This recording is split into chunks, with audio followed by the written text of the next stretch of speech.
Bon, ainsi, nous terminons l'étude de cette œuvre, Le dernier jour d'un condamné, qui est en réalité un roman d'une force rare, très rare. Un roman où l'on partage les états d'âme d'un condamné sans avenir, le questionnement d'une personne en proie à la terreur face au châtiment qui lui est réservé, loin de ceux qu'il aime et qu'il ne chérira plus. Donc c'est un sentiment d'abandon. Il est abandonné. Une torture psychologique engendrée par un compte à rebours. Et donc un compte vers la fin, un compte à rebours, désormais inéluctable, comptant les jours, les heures, les minutes, beaucoup trop rapidement à son goût.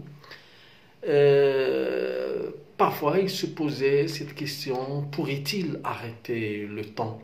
Et cette question le taraudait beaucoup. Pourrait-il, est-ce qu'il a le pouvoir d'arrêter le temps? Le condamné, dans le roman, il étale une palette de sentiments. Hein, de l'acceptation à la panique la plus complète, en passant même par le fol mais vain espoir d'une grâce royale. Donc il nourrissait ce sentiment, cet espoir d'une grâce royale, mais il était presque sûr que cette grâce ne viendra jamais. Alors, si Victor Hugo, s'il condamne de telles pratiques, il jette également la responsabilité sur la société, sur tout un peuple qui vient assister à la condamnation, à l'exécution, comme l'on vient au spectacle. Donc, cette foule qui crie, qui hurle, qui applaudit, donc l'indécence terrifiante de l'humain qui vient se réjouir de la mort de l'un des siens. Donc, comment, pour Victor Hugo, il est inacceptable, hein, inconcevable que les hommes viennent pour assister avec un grand enthousiasme à la perte, à la mort de l'un des siens. Hugo, ensuite, on a l'impression qu'il vous prend par la main dès les premières lignes pour accompagner un condamné vers la guillotine. Hein?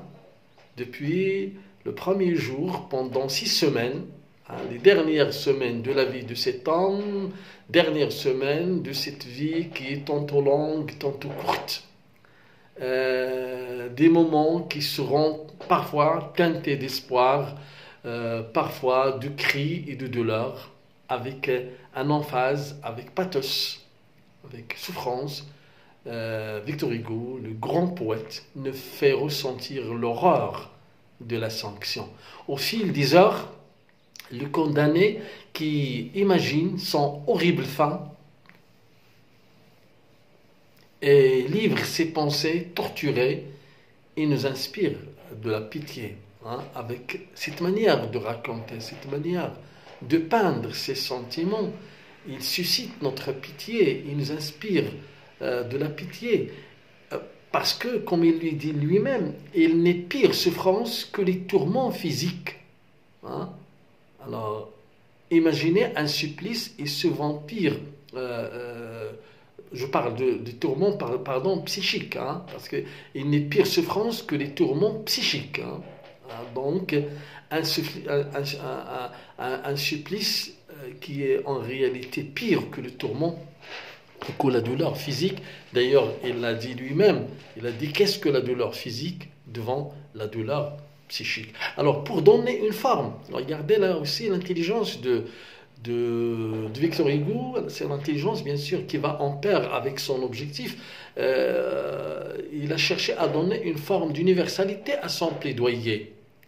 Et c'est pour cela qu'à aucun moment il ne renseigne sur le vrai ou le véritable crime du condamné. Il n'a jamais parlé du véritable crime du condamné.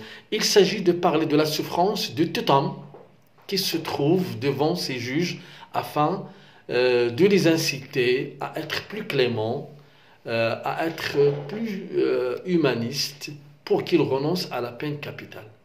Et cela, quel que soit le crime, aussi horrible fut-il, pour ne pas répondre à la barbarie par la barbarie. Pour Victor Hugo, le fait de condamner à mort, c'est une erreur de la part de la société. Parce que fait la société ici, si ce n'est que répandre la barbarie, hein? C'est que punir la violence par la violence, hein? En exécutant un criminel, on devient des criminels, hein? La preuve d'ailleurs, c'est que cette foule-là, il a déjà dit que cette place devient une place d'attraction. Tous les gens qui sont venus pour assister à des exécutions viendront un jour comme criminels qui seront exécutés. Donc, à quoi ça sert?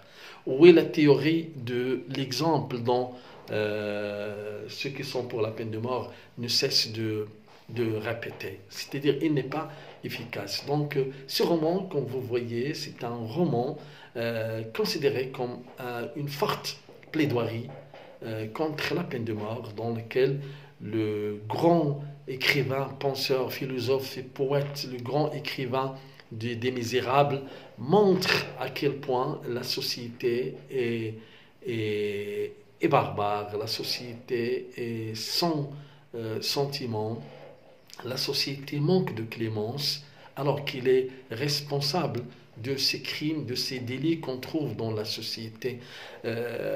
L'exemple du chapitre 23, l'histoire de Frioche, illustre ceci. Donc, s'il y a un criminel dans la société, c'est parce qu'un jour, la société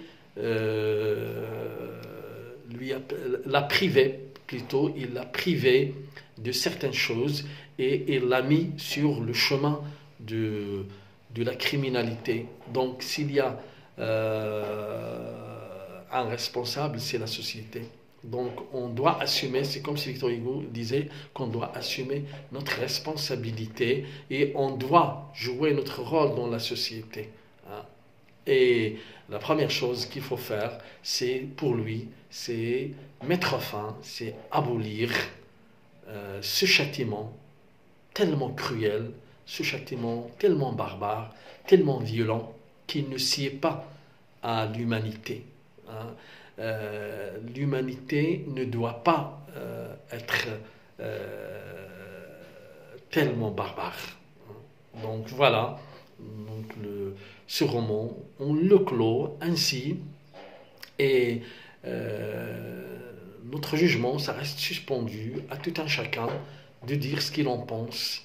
Victor Hugo, il est confiant, il sait qu'à travers tout ce plaidoyer, et il sait que, même si c'est à l'époque, au début du 19e siècle, c'était très difficile de parler de cela, mais il était tellement courageux, lui, d'en parler, et il est tellement confiant en soi-même, en ses arguments, qu'il savait que viendra un jour où on va mettre fin à la peine de mort. Et d'ailleurs, derrière lui, il y avait d'autres écrivains qui vont commencer à en parler jusqu'à ce qu'en France, en 1981, on est arrivé à mettre fin à ce châtiment pour eux inhumain.